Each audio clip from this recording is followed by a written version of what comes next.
우리 교단 총회는 금년 표어를 거룩한 교회 다시 세상 속으로 이렇게 표어를 정했어요. 우리 교회는 이 총회 표어를 받아서 금년 표어를 박님 너는 거룩한 빛이니 세상을 밝히라 그렇게 정했습니다. 그렇다면 총회는 왜 이 거룩한 교회 다시 세상 속으로 정했을까? 깊이 한번 생각을 해보게 됐어요. 한국 교회를 이구동성으로 위기라고 합니다. 미래학자 최윤식 박사님은 현재 추세대로 가면 30년 후가 되는 2050년에는 한국 교회 성도 숫자가 지금의 절반으로 줄어든다라고 예측을 했어요. 약 500만 명으로 줄어든다라고 예측을 했습니다. 가슴 아픈 예측이죠. 그의 예측대로 우리 교단은 2017년 1년 사이에 무려 6만 명이 감소했습니다. 우리 교단만. 다음 세대인 교회학교 학생 수의 감소는 더 심각합니다. 한국교회 위기 원인은 교회 외적 원인과 교회 내적 원인에서 찾아볼 수 있을 것입니다. 교회 외적 원인으로는 세상에 거대한 반기독교 문화가 쓰나미처럼 몰려옵니다. 반기독교 문화, 인터넷의 발달, 절대 진리를 거부하는 종교다원주의, 경제적 풍요 속에서 오는 현세 만족 지향주의.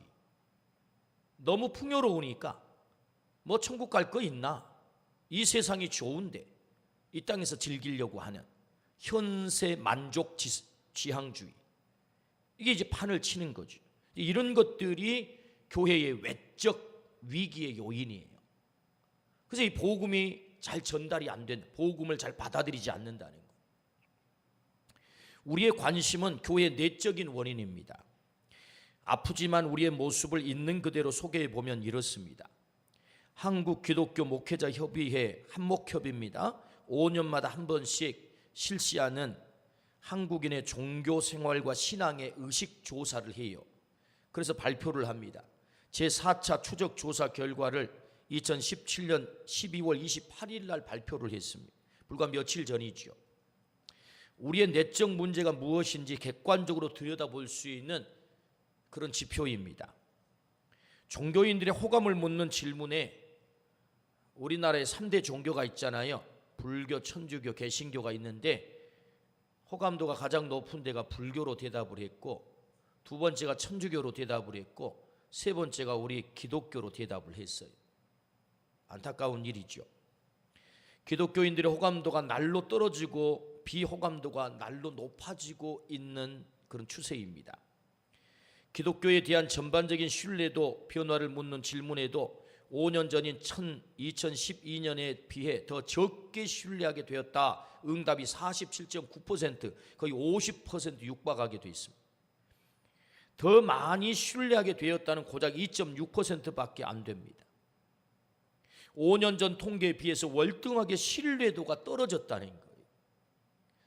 기독교 관련 이미지 형성에 가장 큰 영향을 미치는 요소가 뭐라 생각하느냐에 대한 질문은 주변 교인들의 언행이 문제다라고 대답을 했어요. 지난 2012년도의 조사에는 부정적으로 까발리는 언론이 문제다 이렇게 대답을 했는데, 이제는 언론은 17%밖에 영향을 미치지 않고 우리 기독교의 부정적인 이런 위기를 가져오는 이미지 형성은 성도들의 교회를 다닌 사람들이 언행에 문제가 있다를 47.5%라고 대답을 해요. 37.5%라고 대답을 했어요. 우리의 말과 우리의 행동에 문제가 있다는 거죠. 비개신교인들은 한국 교회에 대해서, 그러니까 세상 사람들은 한국 교회에 대해서 어떤 이미지를 가지고 있는가라고 물었더니, 첫 번째는 이기적이고, 두 번째는 물질 중심적이고, 세 번째는 권위적이다. 이런 이미지를 세상 사람들이 가지고 있다는 것. 전체적으로 종합해 보면 한국 교회 위기는 외적 요인도 크지만 더 큰 요인은 바로 내적 요인으로서 우리 그리스도인들이 매력을 잃어가고 있다는 거예요. 문제는 세상 사람들에게. 한국 교회의 위기는 그리스도인으로서의 삶을 제대로 살아내지 않음으로 찾아오는 위기다. 이렇게 진단할 수 있다는 거죠. 사실은 말씀 서두에 이런 안타까운 통계를 이렇게 소개를 하는 것은 사실 설교에 썩 도움은 안 돼요. 왜? 마음이 무겁잖아요. 우리가 이 기분이 좋아야 되는데 별로 마음이 안 좋아요. 왜 이렇게 마음이 무거운 얘기를 오늘 설교 서두에 시작할 수밖에 없느냐 하면은 이게 우리의 현실이고, 이걸 우리가 극복하지 않으면 점점 그 위기는 깊어져서 어두움이 깊어진다는 거예요. 총회가 거룩한 교회 다시 세상 속으로 표를 정한 것은 한국 교회가 그리스도인의 본래 모습인 거룩성을 회복하자는 것이고, 거룩성을 회복하여서 세상 속으로 다시 들어가 어두운 세상을 밝히고 생명을 살리자는 운동입니다.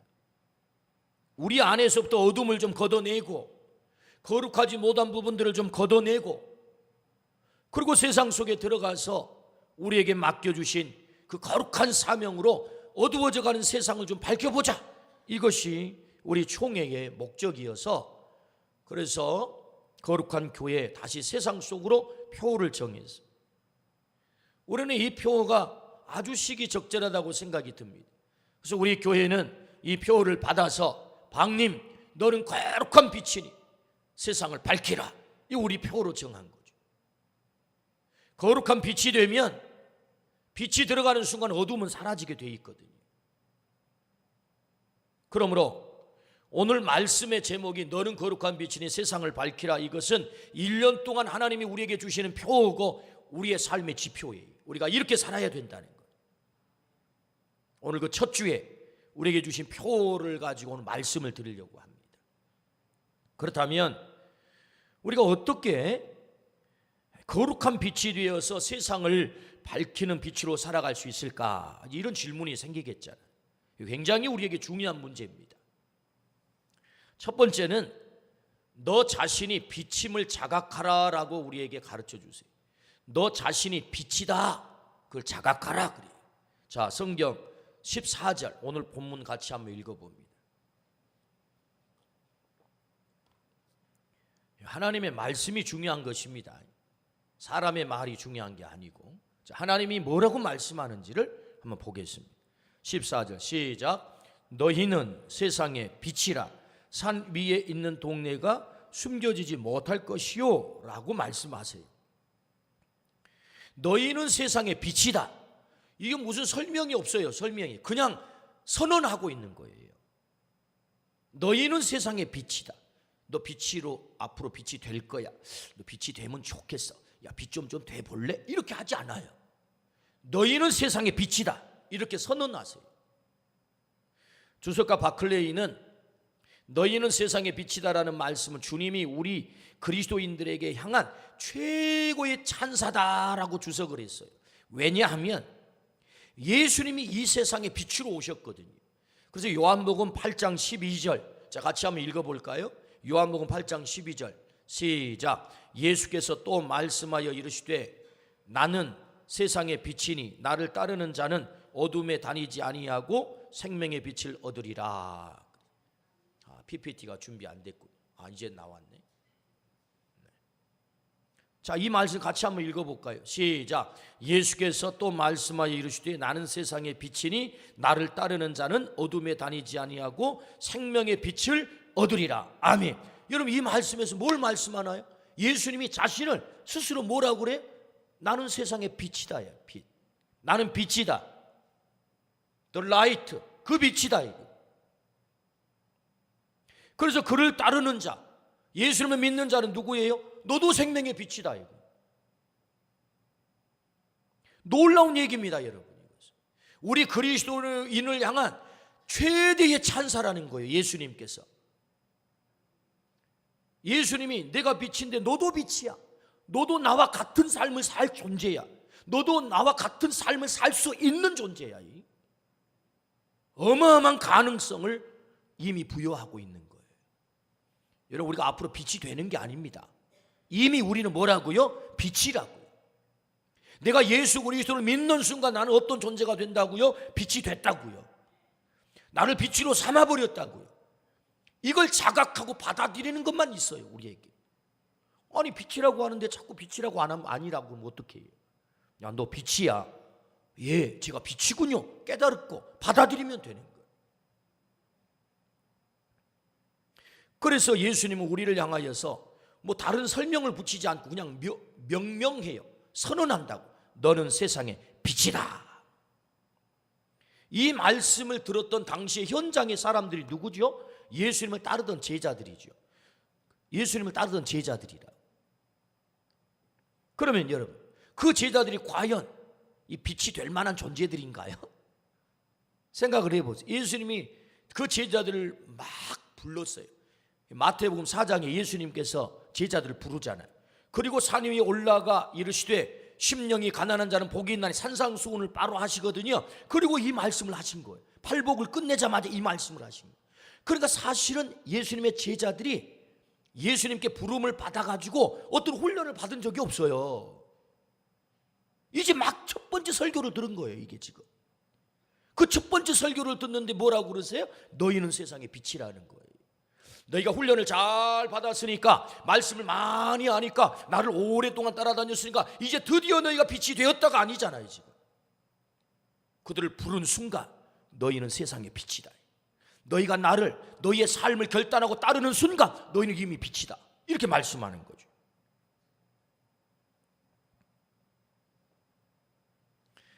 예수 그리스도를 믿고 따르는 순간 오늘 우리는 빛이 되는 것입니다.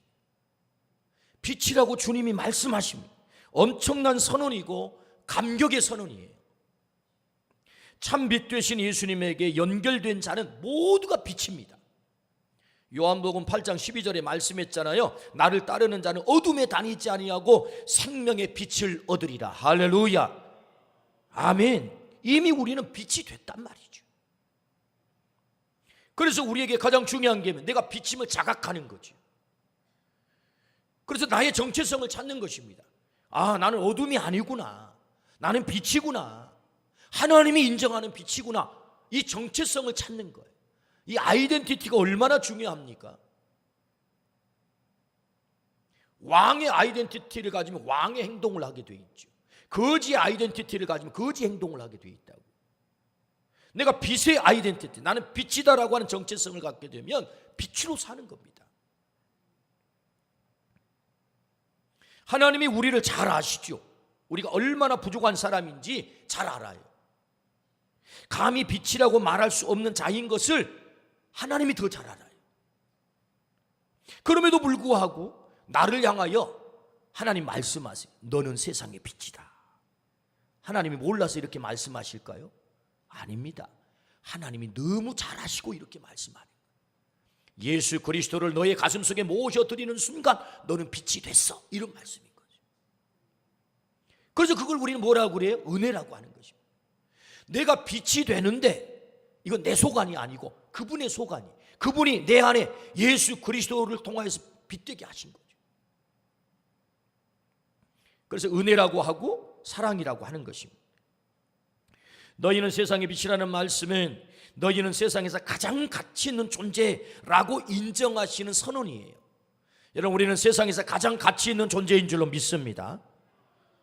창세기 1장에 하나님께서 사람을 창조하실 때 하나님의 형상으로 창조했다.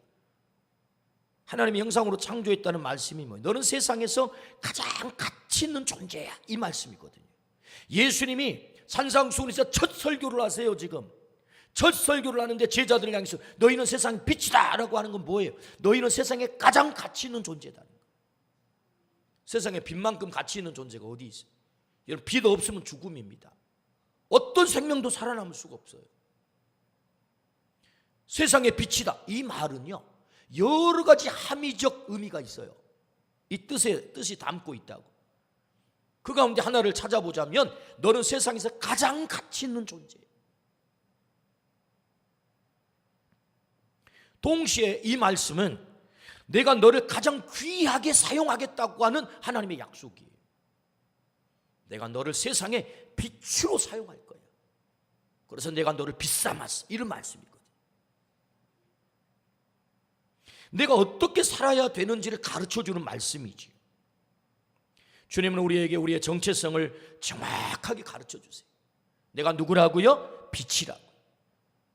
여러분 믿으시기를 축복합니다. 받아들이기를 축복합니다.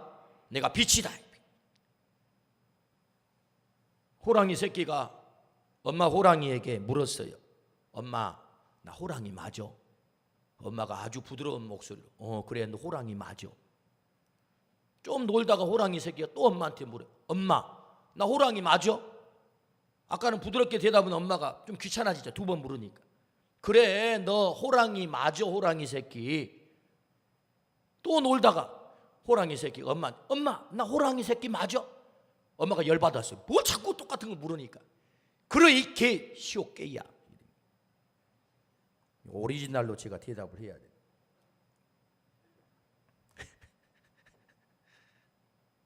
뭐라고 대답을 했다고요?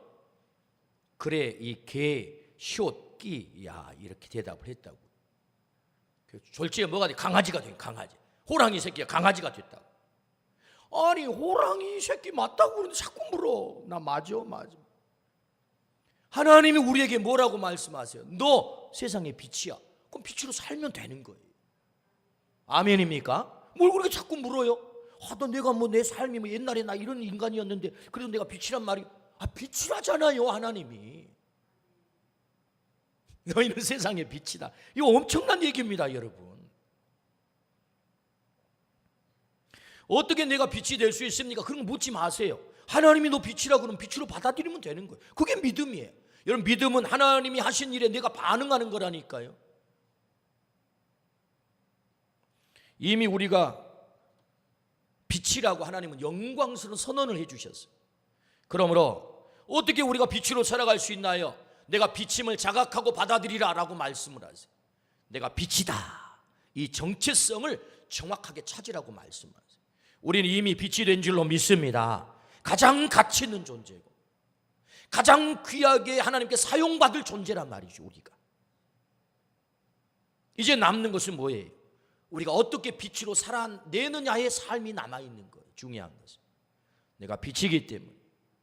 근데 보니까 오늘 성경에도 보니까 어떤 사람은 불을 켜놓고는 말 안에 뒤집어 씌워놓은 사람도 있더라는 거예요. 근데 어떤 사람 등등 위에 나와가지고 비치는 사람도 있더라는 거예요. 이게 여기 말이 뭐예요? 말 있잖아요. 쌀 뒤에는 말 이렇게 한 말, 두 말, 세 말. 그 말 속에다가 엎어놔 버리면 아무리 빛이지만 빛이 안 비치면 빛으로서 아무 소용이 없을 거 아니에요. 그러니까 사람들은 보니까 자기가 빛인데 이렇게 엎어놓은 사람도 있고 어떤 사람 많은 사람이 볼 수 있도록 등경 위에 올려놓은 사람도 있더라는 거예요. 그래서 중요한 것은 뭐예요? 이제 우리가 빛인데 그 빛을 우리가 어떻게 쓰임받게 할까? 이게 이제 남아있는 거죠, 우리에게. 빛의 삶을 어떻게 살아갈까? 이게 남아있는 거죠. 그러므로 여러분, 우리가 빛으로서 하나님이 기대하시는 삶을 살기를 주의 이름으로 축원합니다. 등경 위에 높이 들려서 빛의 사명을 다 해야 된다는 거죠. 엎어놓지 말고 숨겨놓지도 말고 가둬놓지도 말고 거부하지도 말고. 그러면 우리는 어떻게 빛으로 살 수 있겠어요? 어떻게? 오늘 16절을 한번 같이 읽어봅니다. 16절. 자, 시작. 이같이 너희 빛이 사람 앞에 비치게 하여 그들로 너희 착한 행실을 보고 하늘에 계신 너희 아버지께 영광을 돌리게 하라. 아멘. 너희 빛이 사람 앞에 비치게 하여 이코로 너희 착한 행실이에요. 그러니까 뭐죠? 너희 빛이 사람 앞에 비치게 하는, 빛으로 드러나는 게 뭐죠? 착한 행실이라는 거예요, 이게. 그러니까 이 말씀을 통해서 보면 빛 이코로 착한 행실이에요. 우리가 세상에서 어떻게 살아야 되나요? 어떻게 살면 빛으로 사나요? 착한 행실 아래요. 너무 단순해요. 너무 간단해요. 이거 이해 못한 사람 누가 있어요? 근데 우리의 삶은 여기에 미치지 못하죠.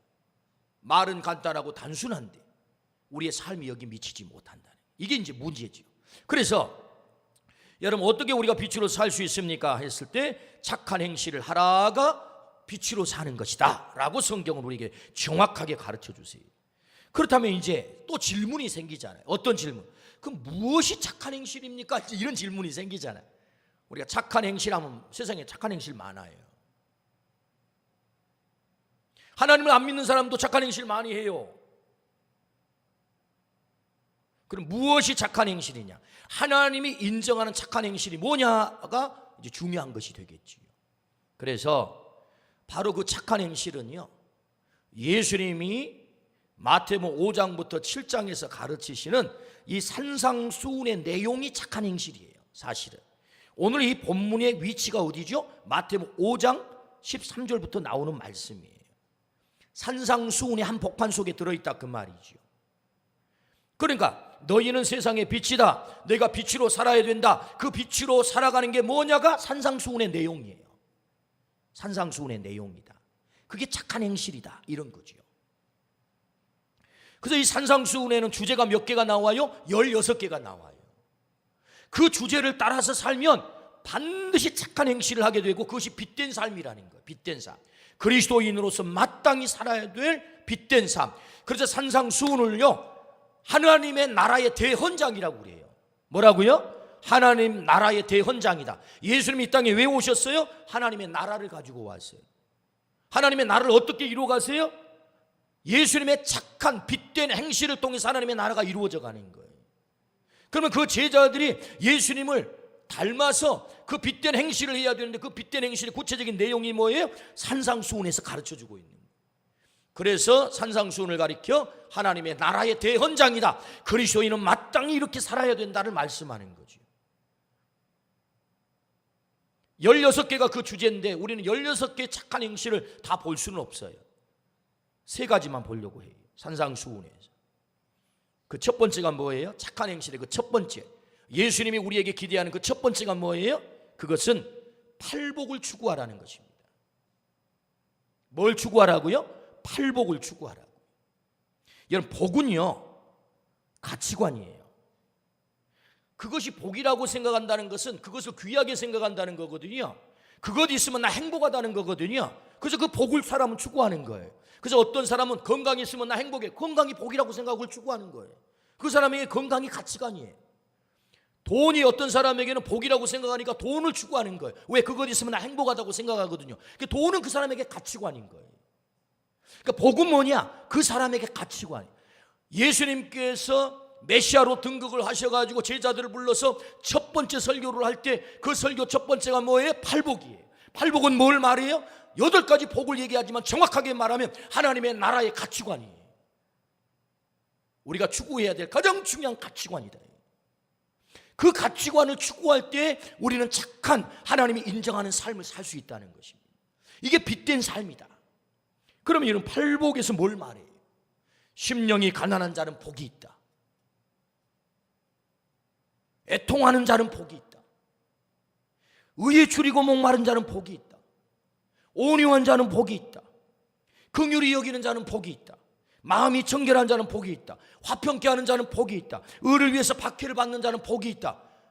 여러분, 이 복을 따지고 보면은요, 세상이 추구하는 복과 정반대 복이에요. 이 복은 세상이 추구하는 복이 아니에요. 여러분, 어떻게 가난한 게 복이에요? 세상은 부자가 복이라 그러잖아요.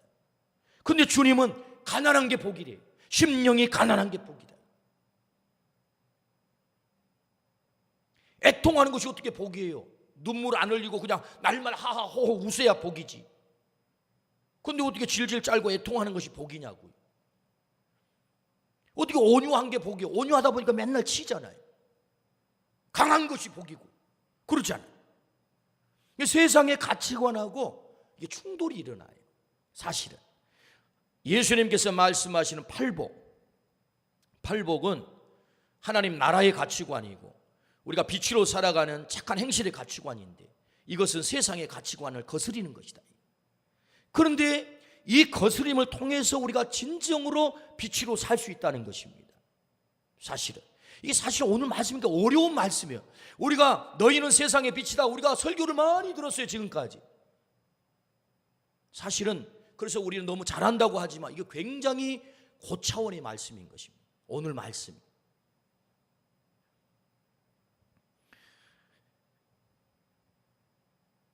우리 주님은 팔복의 가치관, 세상의 기복을 추구하지 말고 하나님의 나라의 복, 팔복을 추구하라고 말씀하세요.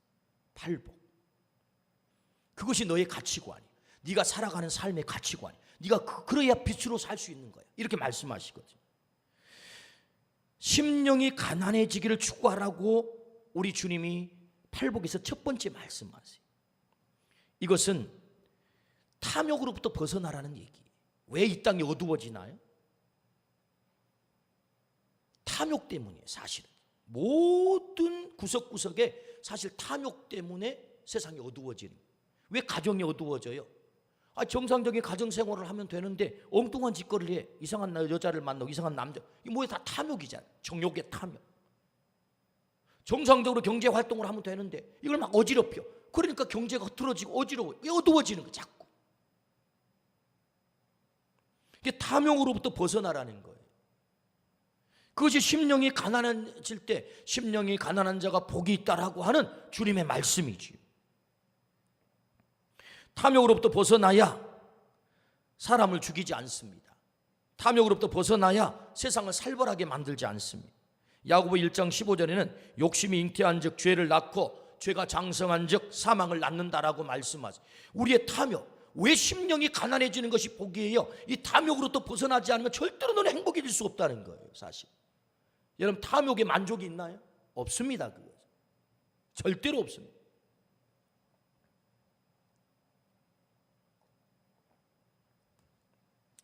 제가 지난 주간에 어떤 분하고 대화를 했는데 자기는 목표가 있대요. 뭐냐 그랬더니 자기는 마누라를 7명을 얻는 게 목표래요. 난 놀랐어요. 그런 사람도 있습니다. 뭐죠? 탐욕인 거예요. 탐욕. 한 사람 가지고 만족 못한다는 거죠. 다시 자기는 5명까지 현재 얻었다는 거예요. 앞으로 2명이 더 목표라는 거예요. 세상에, 나 참 재밌는 사람과 대화했죠 제가. 그런 사람도 있구나. 뭐죠? 탐욕인 거예요. 탐욕. 탐욕은 우리를 다 죽이는 것입니다. 우리를 다 어둡게 하는 거죠. 빛으로 살아가는 것은 탐욕으로부터 벗어나 심령이 가난해지면 가능한 거죠. 그래서 주님은 첫 번째 팔복을 말씀하시면서 심령이 가난한 자가 복이다 이렇게 나가는 거예요. 우리가 어떻게 빛으로 살아갈 수 있나요? 이 탐욕으로부터 벗어나야 빛으로 살아갈 수 있다는 겁니다. 이게. 시무식을 하고 선교사 묘역을 다녀왔습니다. 서서평 선교사님 이야기를 들으며 저는 참 부끄러웠습니다. 한국을 너무나 사랑해서 처녀의 몸으로 이 땅에 32살 나이에 와서 54살 나이로 이 땅에서 죽었어요. 14명의 고아들을 자신의 양자로 입적을 시켜서 엄마가 됐어요. 처녀이면서. 아무도 이 땅에 사람들이 거두지 못한 그런 고아들을 자기가 입적을 시켜서 엄마가 된 거예요. 54살의 나이로 세상을 떠났는데 사인이 뭐냐? 영양실조였어요. 남긴 유품은 찢어진 담요 반쪽이었고요. 동전 7입이 전부였고 강냉이 한 줌이 딱 남았더래요. 0.4리터 한 줌. 그런데 서서평 선교사가 죽었을 때 장례를 10일 동안 치루었어요. 광주 시민장으로. 놀랍게도 2,000여 명이 이 장례 뒤 행렬을 따랐다는 거. 그리고 그를 진정으로 사랑했던 나 환자들이 그 상여 뒤를 따르면서 엄마 엄마 하고 울었던 그 소리가 천둥 소리와 같았다라고 기록을 남기고 있어요.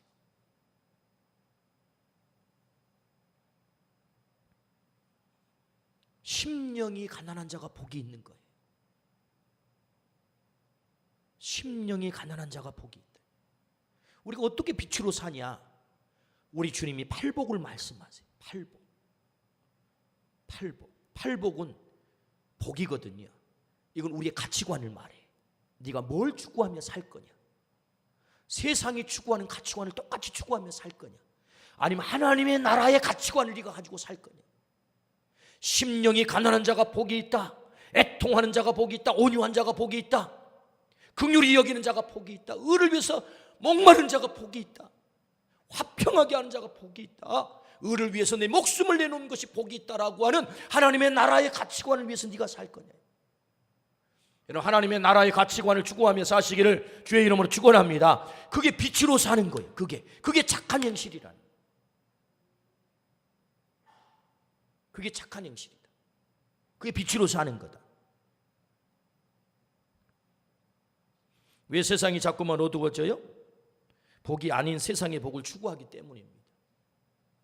우리가 하나님을 믿으면서도 여전히 하나님의 가치관을 추구하지 않고 하나님의 복을 추구하지 않고 세상의 복을 추구하는 그거 내려놔야, 그래야 우리가 빛으로 설 수 있는 것입니다. 할렐루야. 이 빛을 추구하기를 주의 이름으로 축원합니다. 두 번째는요, 우리가 해야 될 착한 행실, 그 빛된 삶이 뭐냐라고 하는 거죠. 생명을 사랑하라 라고 말씀하세요. 생명을 사랑하라. 산상수훈의 16가지 주제 가운데 두 번째 주제입니다. 생명을 사랑하라는 것. 주님은 율법을 재해석합니다. 마태복음 5장 21절부터 22절 말씀. 자, 같이 한번 읽어봅시다.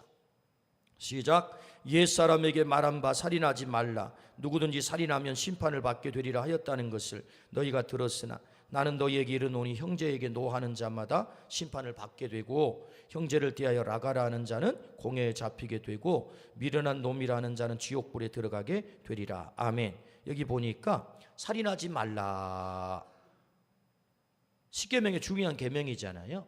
예수님이 이걸 재해석해요. 살인하지 않는 게 뭐냐? 형제를 향해서 화내지 않는 거라고. 화내지 않는 거. 우리 가족에게, 이웃에게, 네가 아는 사람에 노하는 거, 그거 살인하는 거다. 또 두 번째 뭐예요? 라가는 함부로 욕을 하는 거예요. 유대인들의 욕이 라가예요. 우리나라에는 뭐 쌍시옷 들어가는, 뭐 끼 들어가는 이런 게 다 욕이죠. 그거 하지 마라. 그게 뭐냐? 그거 살인이다. 살인. 또 미련한 놈, 무시하는 거, 인간 무시하는 거. 우리 얼마나 많이 무시하고 삽니까? 별것도 아닌 거. 우리 너무 쉽게 하는 말 아닙니까? 네가 알면 얼마나 알아. 이거 다 무시하는 거거든요. 좀 가만히 있으라니까. 근데 이 얘기를 누가 제일 많이 하죠? 제일 사랑해야 될 남편이 아내에게, 아내가 남편한테 좀 모르면 가만히 좀 있어. 이게 뭐예요? 다 무시하는 게 무시. 이 뭐예요? 살인하는 거다. 이게 살인하는 거다. 그래서 뭐라고 그래요? 오늘 말씀해 보니까 이렇게 하면 노하는 자마다 심판받고 또 라가하는 자는 공회에 잡히게 되고 그다음 지옥불에 들어간다. 이게 뭐예요? 다 살인 행위라 이거죠. 다른 말로 정리하면 뭐예요? 사람 사랑하라 이 말씀이죠. 사람 사랑하라는 거, 생명 사랑하라는 거.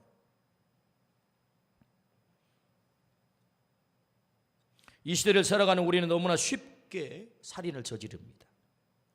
기독교 이미지 추락의 가장 큰 원인을 그리스도인의 언행으로 꼽았습니다.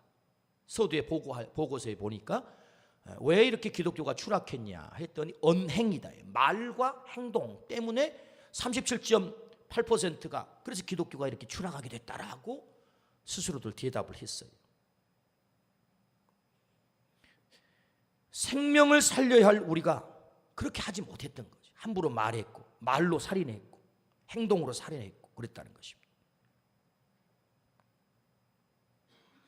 만약에 주님께서 말씀하신 것처럼 심판을 받고 공회에 잡히게 되고 지옥불에 던져진다고 하는 이 주님의 말씀대로 우리가 심판을 당한다고 한다면 우리는 도대체 세상에 살아가면서 몇 번을 심판을 당했어야 했을까요? 사람들을 무시하는 말로 심판을 받고 욕하는 말로 심판을 받고 함부로 취급한 말로 심판을 받았다고 한다면 아마 우리는 수백 번을 심판을 받았어야 할 거예요. 수백 번을 지옥불에 들어갔어야 돼요. 그런데 우리에게 여전히 그렇게 하지 않고 우리에게 기회를 주신 것은 뭐예요? 하나님의 사랑인 것. 어떤 기회? 너 사람을 사랑해야 되겠어 하는 기회를 여전히 우리에게 주시는 거죠. 생명을 사랑하라. 여러분, 오늘 우리가 생명을 사랑하기를 축복합니다. 어떤 경우에도 무시하지 마세요. 어떤 경우에도 말로 폭행하지 마세요. 주님 말씀하세요. 그게 빛이다. 빛. 결국 빛으로 드러나는 것은 우리의 말과 우리의 행동인데 결국은 생명을 사랑하는 거다. 세 번째는 우리가 빛으로 살아가는 게 뭐냐 했더니 원수를 사랑하래. 진짜 사랑을 해보래. 진짜 사랑을 해보래. 이게 세 번째예요. 우리가 빛으로 사는 게 뭐냐? 진짜 사랑을 하라는 거. 자, 마태복음 5장 43절부터 44절입니다. 시작. 또 내 이웃을 사랑하고 내 원수를 미워하라 하였다는 것을 너희가 들었으나 나는 너희에게 이르노니 너희 원수를 사랑하며 너희를 박해하는 자를 위하여 기도하라. 아멘. 기독교를 다른 종교와 극명하게 차별을 가져오는 말씀이 뭐예요? 원수 사랑이에요. 여느 종교가 감히 범접할 수 없는 고차원의 높은 수준은 바로 이 말씀에 있는 것입니다. 원수를 사랑하라. 예수님이 손수본을 보이셔서 자기를 죽이는 원수들을 용서해 달라고 기도해서,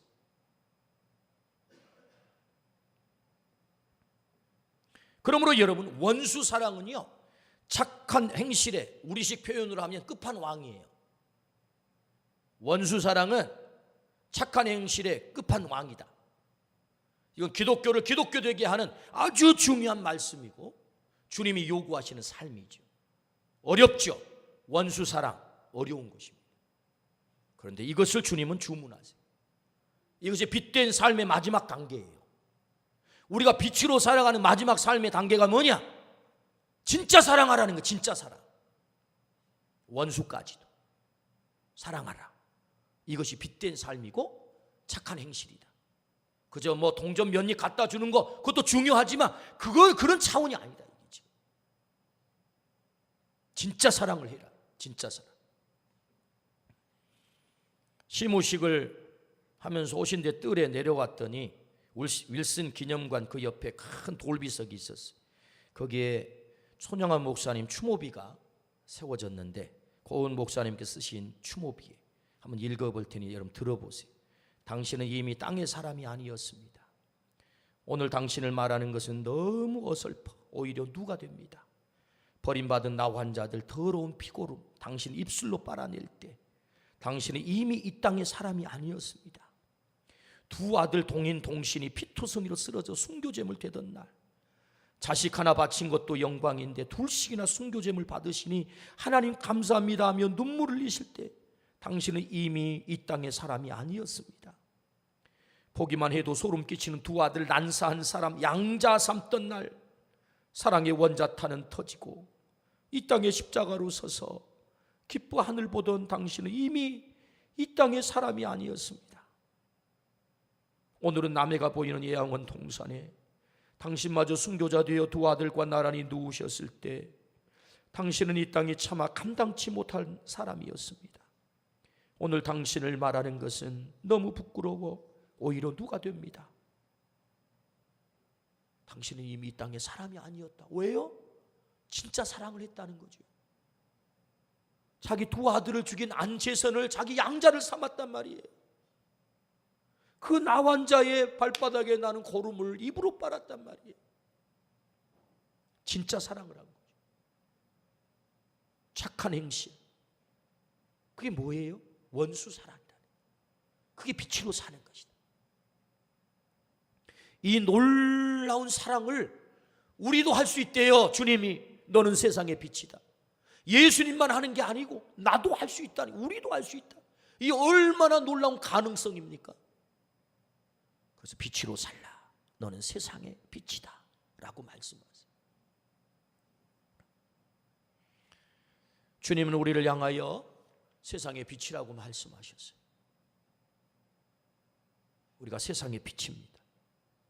엄청난 하나님의 약속이고 선언입니다. 나의 정체성을 깨닫고 자각하는 것이 중요하고요. 그리고 세상의 가치관 추구하지 말고 하나님 나라의 가치관 팔복을 추구하고 살라. 그리고 진짜 사랑을 좀 하면 좋겠다. 진짜 사랑.